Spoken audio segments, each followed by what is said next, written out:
Good afternoon, everybody. Thank you very much for joining me today on this B2B launch Q4 2023. We've got a few new features available for us and a few new improvements that I'm going to be talking about today.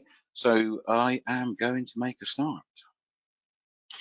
Okay, so like I said, ESET Connect is a new API that we're looking at. ESET PSA plugin is a new tool for our MSPs. ESET MDR service is a tailored MDR service for our sort of SMB customers and resellers. Got some improvements there for ESET Inspect, ESET Threat Intelligence, and ESET Cloud Office Security. So I am going to make a start with, so launch date is November 27th. As with any launch date, they are subject to change. I generally prefer to do these types of webinars after the launch date, but it is fairly close, and I think pretty well mostly everything's going to be available as of November 27th. If some of those features do fail over, then it certainly won't be too long before they are available. They're certainly well through their processes of being available for everybody. So just have a look at those. One of the first ones, and a fairly quick and easy one, is our ESET Connect. So what is that? It's an API that enables integrations with third-party vendors and for performance purposes, a middle layer between ESET and third-party vendors. It's currently available for cloud versions of ESET Protect and ESET Inspect, and it serves as a central point when needing integrations between those two products. As obviously we see many features and many add-ons and many security implementations for a lot of our customers all coming together. You know, there are times when you want the means to move information between one platform and another, and our ESET Connect API will be a way of doing that. And obviously it's going to handle things like what we would call common tasks. So, but user authentication, rate limiting, and any statistics come backwards and forwards through the various products. It's like I say, the API itself has been asked for a while. So if it's something that you've been waiting for, then it is available now. Just reach out to your account manager. And like I say, it's available for our cloud versions of ESET Protect and ESET Inspect. Okay, our ESET Professional Service Automation plugin, or PSA plugin, to enable our MSP automation. We find today, obviously, that there are, again, you know, so many different platforms and tools that a lot of our resellers and partners use, and MSPs are certainly one of those. As far as the MSPs challenges are concerned, managing multiple clients with all of our diverse cybersecurity needs isn't easy. The different platforms, different portals, the different ways and means that you use to monitor license information for billing and licensing can be a bit of a nightmare. Limited integration between traditional PSA tools and cybersecurity solutions can cause quite some difficulties in and around the tracking and the mapping of the cybersecurity instance and customer license information. So, you know, those are some of the challenges that you get as an MSP. So our solution to help towards that is the PSA plugin. Our goal is to bridge the gap between your PSA tools and your cybersecurity solutions. The nice thing, of course, is about the plugin that if you do decide to make any changes to your PSA tool, then you know, providing it's compatible with the plugin, then all that information is still going to be managed and distributed. Our goal here is to streamline that management for the MSPs to try and enhance that efficiency and effectiveness in handling those cybersecurity incidents. Key features of the plugin: seamless integration. We want to make it as effortless as possible to connect your PSA tool with our ESET solutions. Like I say, we've got a couple of integrations to start with, and we will expand on that as and when we can. We want things like real-time synchronization, so automatic synchronization between the PSA tool and the ESET solutions, making sure that we're billing correctly and the licensing information is all up to date.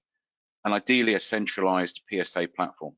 You know, we want to make it as easy as possible. If you do need to move around in the different PSA tools, that you're just using a single platform to get all that information back. And obviously, the ability to customize those alerts and tailor any notifications to your specific needs to make sure that you're seeing all that information in the right place. So benefits of the PSA plugin: increased efficiency, streamline incident management, and reduced response times. Obviously, our goal here is to make it as effective for you as possible. You just need to get on with your daily lives, do everything that you need to do without technology getting in the way of doing that. So if we can make that as streamlined as possible, then that's great. Automated ticketing for threats that appear in our Protect on-prem, and automated billing for MSP licensing usage for our cloud and our on-prem premises. So, like I say, some features are available at the moment just for the on-prem, some of them for cloud and on-prem. If either of those fit your bill, then the PSA tool certainly is for you. Enhanced visibility to monitor and manage your customers' billing information so that you can see that and easily work out the details that we need to in one single place. And obviously scalability. We want to make sure that we can adapt it to your growing client base and indeed their evolving needs so that it causes you the least amount of stress as possible to get the maximum back from those particular tools. At the moment, like I say, we are supporting the two biggest tools on the market, which is Autotask PSA and ConnectWise PSA. Our goal, of course, is to expand on that. But at the moment, if you're using either of those PSA tools, then you do have the ability of integrating that with our PSA plugin and indeed our ESET products. Okay, ESET MDR. So ESET Manage and Detect and Response, the ESET MDR solution goes a step beyond standard product support and is meant to provide a gap between our full-on MDR services and our standard support options. Furthermore, our ESET MDR service has been specifically designed to address the needs of organizations that sort of they're using the ESET Inspect, but they don't necessarily have the personnel, the resources available to look at all of the information that's in Inspect or to deal with ESET Inspect, and they want some help to sit in the middle there without a full-blown EDR MDR solution. But they do want to be looking at increasing their security stack, thanks obviously to the benefits of our EDR XDR solutions and ESET Inspect. We've got a webinar due to be released shortly to go into the ESET MDR and what it can actually do for you coming up shortly. So look out for that when you see that. But the idea of this is it's to sit in that sort of small to medium business side of things and open up the options of our ESET MDR solutions to a lot more of our customers. Okay, some of the what's new features. So with ESET Inspect, we have a new rule module. If you're using ESET Inspect at the moment, we're trying to automate and make as many things automatic as possible.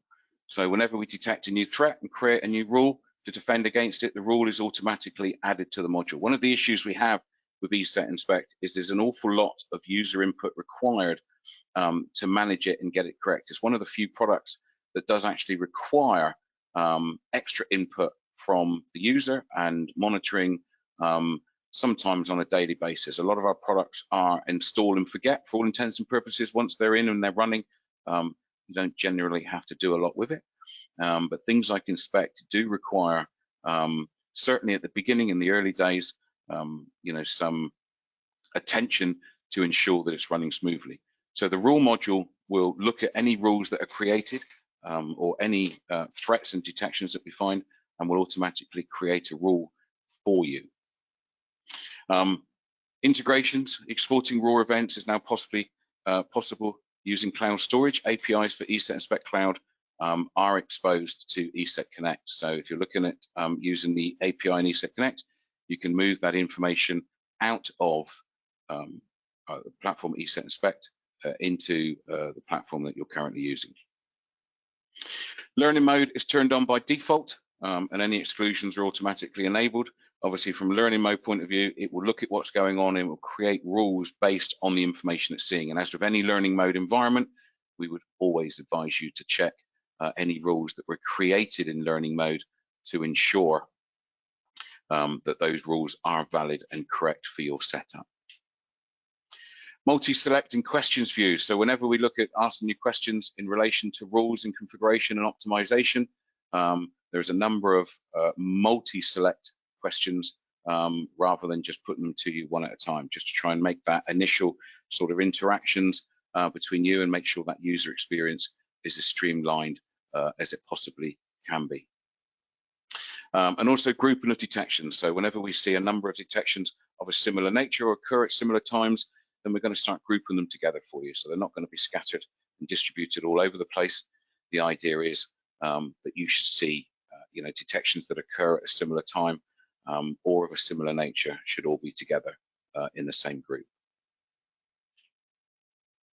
Enhanced LiveGuard status. So one of the nice things about LiveGuard is obviously you can send off your information to be checked to get information back from particular types of threats, and you can see the process right from the whole queued right through to the sent, and then when that information comes back to you, you can obviously act on that information. So it's the ability of seeing exactly where you are in that chain and what information has been sent back to the Protect console.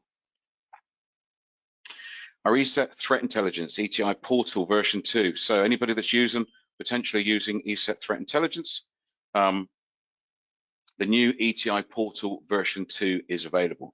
So obviously from a threat intelligence point of view, we have lots of data that we harvest, that comes in, that we look for, that we manage, that we use things like honeypots and information all coming back from various sources around the world to give us intelligence. And this is intelligence that enables our customers to bolster their defenses. The nice thing about threat intelligence is potentially, threat intelligence does one of two things. It either reinforces intelligence that you're getting elsewhere, or it gives you new intelligence that you're not currently aware of. And we're finding, more and more that threat intelligence is becoming one of the best ways of identifying and staying on top of potential threats. Around the globe, it gives us an idea of the sort of things that are happening in similar vectors, similar industries, and enables us to be proactive rather than reactive in this particular industry. So some new toolings, major technical upgrade with new APIs, some brand unification, integration with the rest of our portfolio. More and more of our products are now speaking together and giving us central information all in one place. Easier licensing and user management from within the portal, improved usage data for better customer experience. Obviously, from our point of view, we want to make it as usable as possible to make sure that you're getting the best out of the platform, and a unique demo upsell approach. The idea is we want to allow people to experience the platform and then go on from that to purchase the platform or purchase additional features. At the moment, for our threat intelligence, we have a licensing model that licenses per feed. We have a number of feeds which are available, IP feeds, URL feeds, APT feeds, and at the moment they're all individually licensed. What we want to do is move over to a single license which is based on quantity, which will define what feeds you get and what's important for you, that you're looking to get that data into your platforms and into your networks and systems. Obviously, there's an awful lot of talk about the need for the EBA account. It will be mandatory for threat intelligence platforms. All licenses will be dealt for us through our Dexter platform, which means that the creation of licenses and the automation of licenses is much more streamlined and better. And the expiration of licenses happens at the right time from your point of view. We can also have a better demo environment, so things like the EBA account, where terms of service and our NDAs are all handled, happen in one place with our active ETI customers, and then any information that's done, so if they want to expand, if they want to increase and want to look at other fees, that information will flow down so that further sales can happen from that.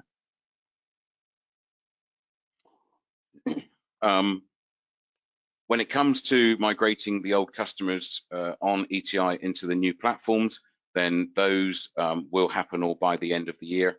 Obviously, we want to get people over onto the new platform version 2 as soon as possible. And we will also be around to help with any of that migration, making sure that that's as seamless as it possibly can and causes the least amount of hassle or aggro. Integrations into threat intelligence at the moment. So our worked and tested integrations are Anomaly, Threat Quotient, Azure Sentinel, IBM Radar, and OpenCTI.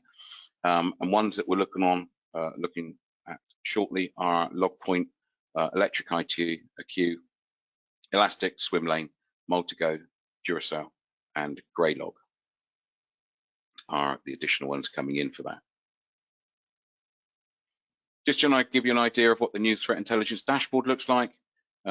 So we can see our various reports and feeds coming in on the left-hand side there. Various information there along with our dashboard, so we can see our We Live Security feeds. If you're not already familiar with our We Live Security, it's our global security blog. Very good source of information that we upload and keep regularly up to date worldwide. We also see feeds there from our podcasts, any tweets, and then information down there of our last reports. So if you're familiar with our products, obviously the threat intelligence platform is coming in line with our ESET Protect and ESET Inspect portals, so that we're seeing similar information in similar places, which enables us to use things like ESET Connect to talk to them together and push that information. ESET Cloud Office Security. You're all familiar, of course, ESET Cloud Office Security currently works Microsoft, and we're pushing over to our Google Workspace to make it even more compatible. There's a lot of information going on there. The two sort of key pieces of information from my point of view are Microsoft Exchange had 519 million seats at the end of 2022, projected to grow to 920 million in 2026. Google Workspace had an estimated 330 million in 2022 and is expected to have 450 million by the end of 2026. So we come to realize that Google Workspace is an area that we need to move into for the Cloud Office Security. So anybody that's using Cloud Office Security at the moment, when you configure that, you've got your options there to configure it for either Microsoft 365 or Google Workspace. And if you were looking at going down the Google Workspace option, it's just as simple as it was with the Microsoft Office 365. So it's just a case of choosing that. It'll currently protect Gmail and Google Drive with options for protecting with anti-spam, anti-phishing, anti-malware, and LifeGuard Advanced for the Gmail protection. And then the Google Drive protection will give us anti-malware and LifeGuard Advanced. Although not new, but still some great features that we currently have for Office 365. So management of all tenants regardless of their service from a single console. So you can see there any mixture of either Google Workspace or 365 tenants. API based with auto protection, quarantine free emails and files. Very simple onboarding process, and it's the same price. There's no additional price. You know, once you have it, it's no additional price for having the extra capabilities of Google Workspace, and it's already available as a preview feature if you already have the product. Just to give you an idea of how simple the onboarding process is, you'd literally just, once you've chosen, you're going to add the tenant by clicking on the Add Tenant button there. We're then going to select a site to protect, which is going to get pulled in. Once we've done that, we choose 365 or Google Workspace, obviously in this instance, Google Workspace. And once that's done, click on the link in the ECOS to navigate into the Google Workspace Marketplace, log in with your Google Workspace admin account, install ESET Cloud Office Security app, close the browser tab.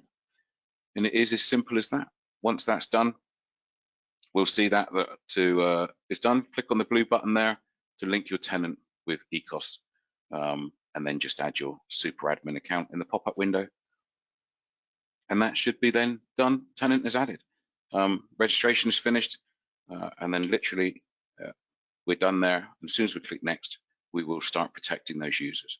So it's Nice and simple, just as simple as it is for Office 365, but does give us the added availability there of protecting our Google Workspace tenants. So like I say, a few features and options there. I don't know if there's any questions. I don't see many questions in the portal. It's not the longest of webinars for you on that particular one. Just wanted to bring you up to speed and up to spec on some of those features that are available and are being pushed out there. Like I said, if you've got any questions, anything crops up, then please, by all means, email me at mark.james@eset.com, or you can reply to the email that you will get once the webinar has finished. I will just have a quick look to see if there are any questions. I don't think there is. Just the yes, I can hear you ones. Other than that, thank you very much for attending. You've got some time back in your day. Like I say, if you want the recording, give me a shout and I'll send it over. Thank you all very much for attending.